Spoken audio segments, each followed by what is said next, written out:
Welcome back to Yimbo Reviews Everything. Today we're going to do another action figure review of NECA's The Last Ronin.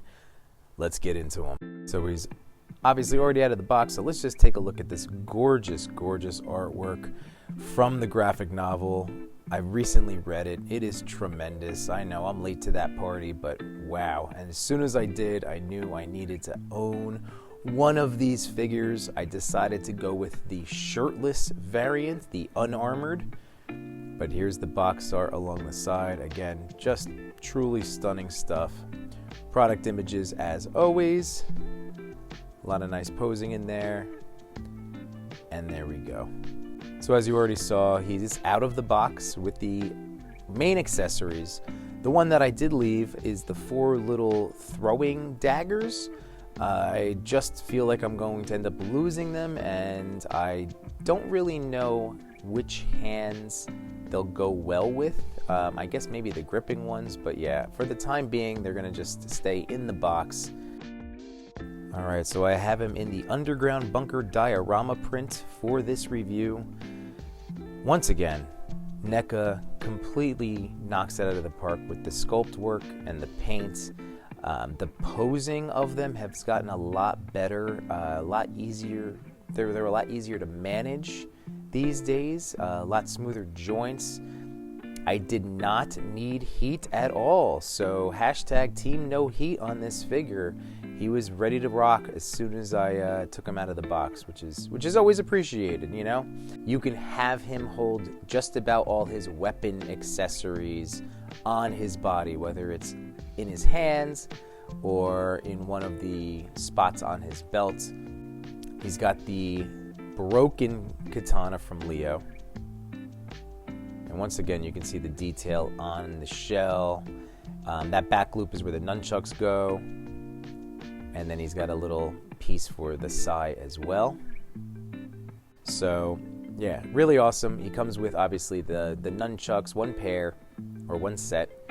Comes with this EMP baton. In the comic, he uses 2 of them, clacks them together to knock out some mousers. Now let's go ahead and take a look at the ridiculous detail in a close-up. And I'll run you through some of the articulation. Again, nothing going to be super crazy if you've ever had any NECA turtles before. So those gauntlets, even though they are double jointed, it is going to stop at 90 degrees on both sides just because of the girth of them. Looking at the torso rotation, you do get more than the armored version, which is why I've been hesitant to pick that one up, although I still am very tempted now that I own this one. Double jointed knees as always, and he's got big old feet, which makes balancing and posing a dream. Makes me very happy, and the skirt is soft rubber enough where you can get some decent forward leg movement. It doesn't hinder it all that much. I was very happy and pleased to see a lot, just more smooth movement. It's not that I need a super rotation articulation out of these guys, but just make it smooth. And as you can see, they are. All right, let's get into, once again, the accessories and the details, the paint, the sculpt, the texturing, everything like that. So the nunchucks can fit into there. He does have 2 bandanas that can port in, which is really nice because this way for shelf or toy, shelf displays or toy photography, you can get whichever look you want to mimic. Here's the other one, see, where it can hang down, but then you can also twist it out to the sides, just like the movie Turtles. It really does add so much, especially in a toy photography sense. Gives you a lot more freedom of details that you can add. Now, one thing I will note about the nunchucks is that while they do fit in there, they can shake out or fall, if you're trying to pose him up, and they will not fit in. That is just for the katana. So they go in here and they will slip out every once in a while. Not the end of the world, as you can see, a little jiggle there. So generally fine, but every once in a while, if you're moving them around, they might fall out during a posing session. You can see the scar work, again, going back to the subtle details. Look at the abuse on those gauntlets, even on his front shell. This is a battle-damaged, super old mutant turtle. He's been through it, he's seen some stuff, and they really did a wonderful job replicating that. And then the usual stuff. So here we go. Let's get into the different hands. He's got a couple of closed fists in addition to the grip hands. He's got little turtle middle finger hands. I'll show you what to do potentially with that in a minute. And there's the 2 open slap hands. All right, so he's got 2 of those. That's a good assortment. It's just about what you would need. And there's the other fist. And now once again, if you're familiar with the graphic novel, this is Master Splinter's journal with all of his knowledge that he's passed on to his sons. Just really great that that was included there. It doesn't open, as you can see, but it is highly, highly detailed. I love when that happens. I think that's the neatest thing ever, when toys decide to do that, just like a G.I. Joe Classified. And then he's got one other little accessory here. I thought this was a robot dog pal because, again, I was late to the party of reading the graphic novel, but no, that is a mouser. That's an upgraded Baxter Stockton mouser. So while it is adorable, it is also deadly. And once again, in the graphic novel, that's where he is able to use those EMP batons to disable them.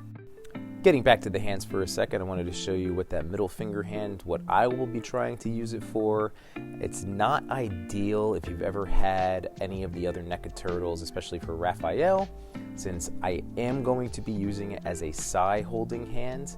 Now from the front in this way, I think it works pretty well, but from the other side, it just looks a little too goofy. So, from that defensive position, maybe something like that.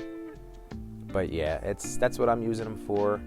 Get them posed up. Once again, some more details, some more weathering that they did a fantastic job on the baton. This is a gorgeous figure. I mean, there's no ifs, ands, or buts about it. If you've enjoyed the graphic novel, get one of these versions. Get both of these versions. All right, and now we can twist them up again. Just kind of see what other kind of poses we can get with him. Again, I like to do these reviews through the eyes of a toy photographer. But there you go. That's what I was talking about. As you pose them up, those nunchucks can just slide out of the belt loop. But again, not the end of the world, not a big deal, not complaining about it because, yeah, there are 2 of them that have to fit into that hole.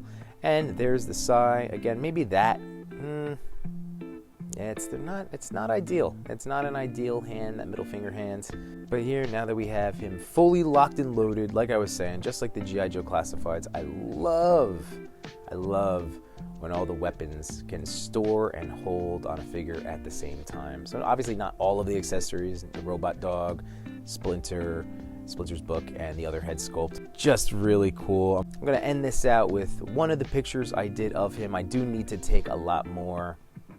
Super beautiful, super awesome. And I'm going to remind you that every Sunday night at 8 p.m. Eastern Standard Time, I host a live stream. Yimbo buys everything right here on my channel. We have a lot of fun. The people in the chat are the best. And I hope if you're finding this, you hit that subscribe button, hit that like button, and start joining me on Sunday nights. Thanks a lot, everybody. Peace.